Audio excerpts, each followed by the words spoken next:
Oof roommate is physically linked to my water cup. I twist the cap and he groans. I take a sip and he licks his lips. But when I poured bubble tea into it and took a few hard pulls on the straw, he lunged at me and snatched the cup away. Don't suck. My cheap plastic water bottle hit the dorm floor and shattered. Great. My roommate, Sebastian, slid a drawer open and pulled out a cup. Here, take this. It was a glass tumbler. High quality stuff. It had these transparent purple lavender flowers swirling around the glass. The lid had a small, tight silicone hole tailored for a straw. It looked brand new. Pristine. I was honestly a little shook. Thanks, man. He avoided my eyes, turning his back to me to focus on his gaming rig. I carefully twisted the lid open. Immediately, a suppressed, low groan came from Sebastian's direction. I poured some warm water in and took a sip.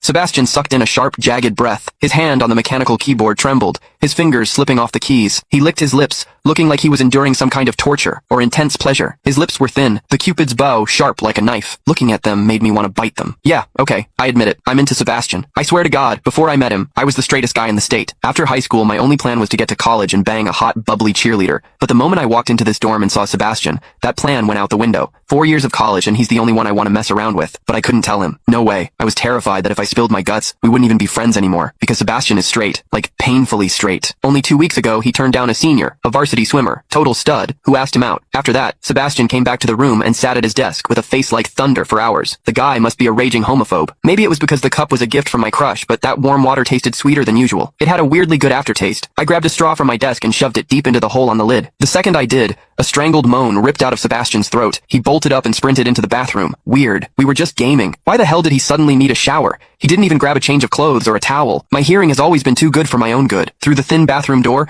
I heard whimpery, muffled sounds. Soft, hot, suppressed. As a dude, I knew exactly what that sound was. He was jerking off. When I get horny, I usually wait until lights out and hide under the covers like a rat. But Sebastian, it's the middle of the damn day and he just goes for it? Talk about high testosterone. Sebastian is gorgeous. He's got that cold, don't touch me vibe, but his eyes are sharp, almost like a fox. He looks like a priest who's secretly a sinner, tempting as hell. I've heard people say his smile is killer, but I've never actually seen it. Sitting there, I couldn't help but picture what was happening behind that door. That aloof, icy face flushed with heat, his lean, muscular body. The veins popping on the back of his hand as he gripped himself. Does he keep that cold expression even when he's beating his meat? My thoughts were getting way too dirty. My face felt hot. After a long time, I heard a final, guttural grunt from the bathroom. The door clicked open, and Sebastian walked out. His face was bright red, a sheen of sweat glistening on his forehead. There was a visible tooth mark on his lower lip where he'd bitten down too hard. He walked straight to his wardrobe, grabbed fresh clothes, and went right back into the bathroom. Then the shower turned on. Okay, now he was actually cleaning up. The mental image of him panting in there made my throat dry. I grabbed the glass tumbler again, and chugged a few large gulps. The water in the bathroom stopped, then started again. It took him forever to come out. When he finally did, he looked at me with this weird, resentful glare. Strange. Was I imagining things? Sebastian sat back down to game, and I poured myself another refill. I wasn't really thirsty anymore, but I began chewing on the plastic straw out of habit. Click the link in my bio to get the full story for free.